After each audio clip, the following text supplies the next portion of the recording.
Друзья, дамы и господа, нет, наверное, все-таки друзья. Мы все знаем, что на Украине сейчас неспокойно, и очень много людей с детьми в настоящее время приезжают и живут в России. Собственно, милости просим, в том числе и в Ростовской области. Конечно же, ни я, ни наш фонд, мы не могли оставить без внимания этих детей.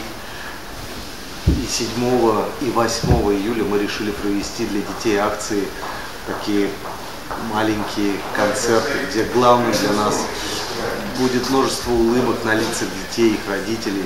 Спасибо нашим друзьям, которые помогли нам организовать эти акции и концерты.